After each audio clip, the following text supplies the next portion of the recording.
د تاریخ په اوږدو کې تل ستر ځواکمن هېوادونه موجود وو. له هخامنشیانو نیولې تر رومیانو، مغولانو، پرتګالیانو، هسپانویانو، انګلیسانو او روسانو پورې. دا ټول په خپل وخت کې د نړۍ ستر ځواکمن هېوادونه تیر شوي. خو ورو ورو د زوال پر لور هم تللي دي او د ستر ځواک مقام یې بل هېواد ته وسپاره. د نننۍ نړۍ تر ټولو نوی ستر ځواکمن هېواد چې حتماً به یې پیژنئ هغه امریکا ده. ښایي ځینې کسان ووایي نه، چین اوس له امریکا مخکې روان دی او امریکا د زوال پر لور روان ده. که دې موضوع ته په منطقي ډول وګورو دا خبره سمه نه ده، ځکه په نړۍ کې هیڅ داسې هېواد نشته چې د امریکا په څېر نفوذ ولري. له هر اړخه چې وګورو امریکا نفوذ لري، په ځانګړي ډول له پوځي، مالي او کلتوري پلوه. لومړۍ نړیوالې جګړې امریکا له یوه عادي هېواد څخه راویسته او په یو ځواکمن هېواد یې بدل کړ. هماغه جګړې چې امریکا یې پورته کړه خو برعکس اروپایي هېوادونه یې ښکته کړل. کله چې د دوهمې نړیوالې جګړې پای ته رسیږو نو بیا روښانه ده چې امریکا د نړۍ ستر ځواکمن هېواد دی او انګلستان د ستر ځواک تاج امریکا ته سپاري. البته په دې دوره کې شوروی هم ستر ځواکمن دی.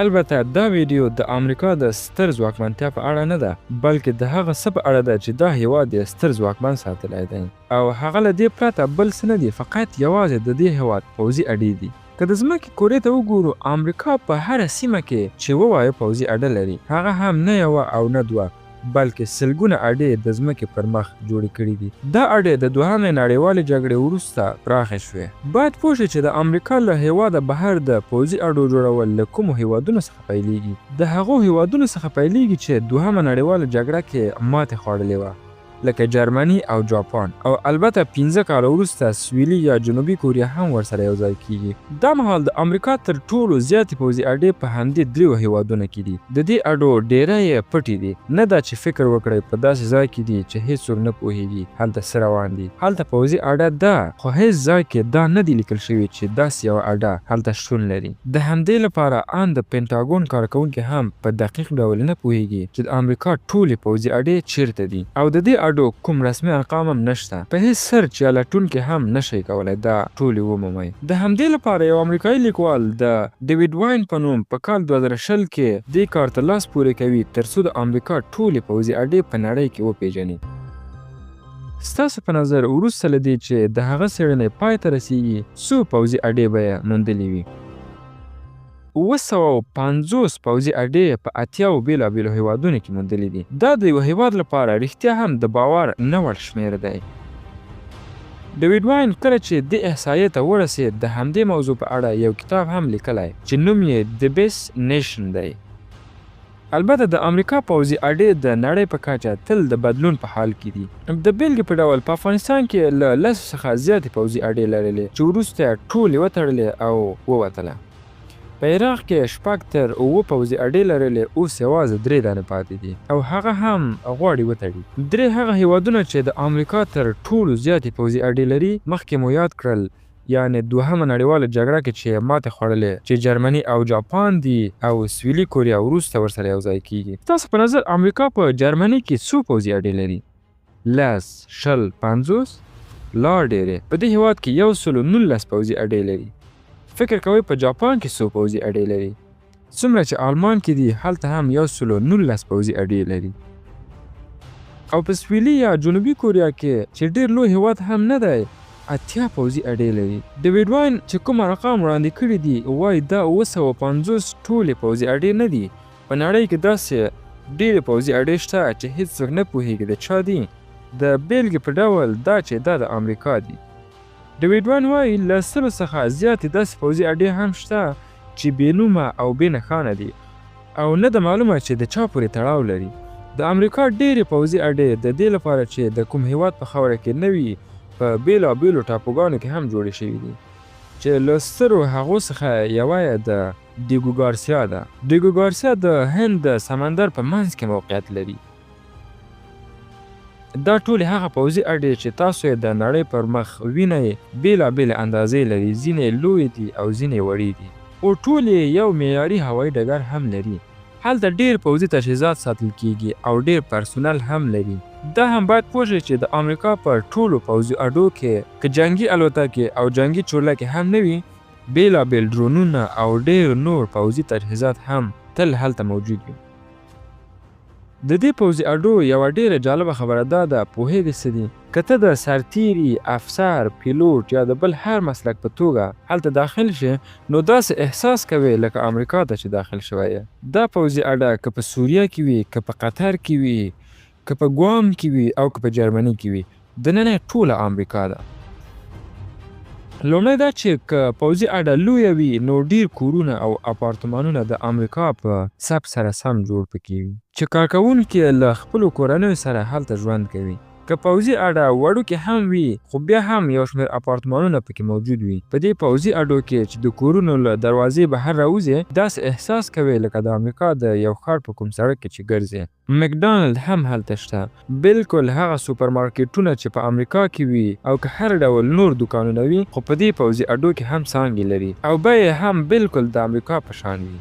زموږ په سیمه کې هم چې له امریکایي پوځي اډو ډکه ده چې زیاتره د افغانستان او عراق له جګړو وروسته رامنځته شوې. البته افغانستان یې تش کړ، که اوس هم په نقشه کې کوم ځای ښکاره کېږي هغه د پخوا ده. دا امریکایي پوځي اډې چې تاسو یې په نړۍ کې ګورئ د یو داسې نمودار په شان دي چې تل د بدلون په حال کې وي، یو ځای ټولوي بل ځای بیرته خپروي. معلومه نه ده چې بل ځل به کوم ځای ته ولاړ شي او یا به په کوم ځای کې میچ شي. اوس راځئ وګورو نور هېوادونه څه لري، لکه چین، روسیه او نور ډیر هېوادونه. که په ګوګل کې ولټوئ د هغو هېوادونو لیست چې له خپل هېواده بهر پوځي اډې لري، د ویکیپیډیا دا پاڼه درته راځي. چین له خپل هېواده بهر 4 پوځي اډې لري: کیوبا، جیبوټي، تاجکستان او کمبودیا. روسیه 14 هېوادونو کې پوځي اډې لري چې دا لیست دی. که غواړئ بشپړ لیست یې وګورئ، دا په ګوګل کې ولټوئ او ټول هغه هېوادونه وپېژنئ چې بهرنۍ پوځي اډې لري. دا مهال امریکا د نړۍ یوازینی مخکښ ځواک دی او یو لامل یې هم همدا دی چې اوس مو ولیدل په ټوله نړۍ کې پراخ نفوذ لري. نه یوازې بېلابېلې پوځي اډې، بلکې امریکایي الوتکه وړونکې بېړۍ چې هره یوه یې خپله د یوې پوځي اډې په شان ده، د نړۍ په ټولو اوبو او سمندرونو کې موندل کیږي. اوس دا پوځي اډې څومره لګښت لري؟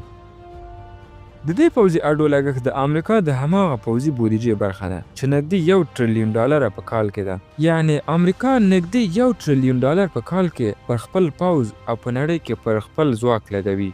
که هر هېواد وغواړي له امریکا سره سیالي وکړي او خپله ستر ځواک شي، نو تر ټولو لومړی باید دا پیسې ولري، $1 تریلیون په کال کې، او باید دا پیسې په همدې لارو ولګوي. تاسو پوهېږئ $1 تریلیون یعنی څه؟ یعنی د یو نسبتا لوی هېواد ټول ناخالص کورنی تولید. د بیلګې په توګه لکه ترکیه، یعنی که ترکیه وغواړي د امریکا ځای ونیسي، باید د یو کال ټول عاید پر خپل پوځ ولګوي تر څو وکولی شي امریکا ته ورسیږي. بیا نو ترکان باید یوازې اوبه وڅښي. البته دا یوه ټوکه وه، هیڅ هېواد نشي کولی چې خپل ټول عاید یوازې پر پوځ ولګوي. چین چې پوهېږئ د امریکا وروسته د نړۍ دوهم ستر اقتصاد دی، هغه هم د نږدې $18 تریلیون ناخالص کورني تولید سره، خو یوازې شاوخوا $230 میلیارده په کال کې پر خپل پوځ لګوي، ځکه له دومره زیات نفوذ سره نشي کولی تر دې ډېر لګښت وکړي. البته د امریکا خلک لکه د نړۍ د نورو هېوادونو خلک له دې امریکایي پوځي اډو هیڅ خوشحاله نه دي. وایي دا زموږ د مالیاتو پیسې اخلي او په نورو هېوادونو کې لګوي. ځینې وختونه لاریونونه هم کوي. د بیلګې په توګه اروپایان له دې ډېر خوابدي دي چې امریکا په نړۍ کې دومره زیات نفوذ لري. د امریکا نفوذ په اروپا کې هم له اندازې ډېر دی. همدا وجه ده چې د اروپا خلک هم یو ډول د امریکا مخالف دي او وایي امریکا په اروپا کې جګړې جوړې کړې دي. په هر صورت خلک چې د امریکا په اړه هر فکر کوي، دا باید وپوهیږي چې یو هېواد وغواړي ستر ځواک پاتې شي، نو لګښت هم لري، نفوذ بیه لري. د بیلګې په توګه امریکا هر کال په بېلابېلو هېوادونو کې میلیاردونه ډالر لګوي. پاکستان هر کال 2 یا 3 میلیارده ډالر اخلي. مصر همداسې، اسرائیل خو بیا ډېرې زیاتې اخلي. نن سبا اوکراین هم اضافه شوی دی. دا ټول د دې لپاره چې د امریکا تر نفوذ لاندې پاتې شي. دا هېوادونه باید وکولی شي پر خپلو پښو ودرېږي. که پر خپلو پښو نشي درېدلی، نو باید ورسره مالي مرسته وشي. که نه امکان لري هغه هېواد ونړېږي او سیاست بل لور ته ولاړ شي. یعنې په اصل کې په هغه سیمه کې د امریکا نفوذ له خطر سره مخ شي.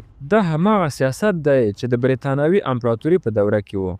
هغوی هم نړۍ همداسې اداره کوله. له هماغو سیمو به یې عاید اخیست او بیا به یې هماغو ته مرسته ورکوله تر څو پر خپلو پښو ودرېږي. ستاسو په نظر د نړۍ راتلونکی ستر ځواک څوک دی؟ آیا امریکا به په خپل ستر ځواک کې پاتې شي او که بل څوک به یې ځای ونیسي؟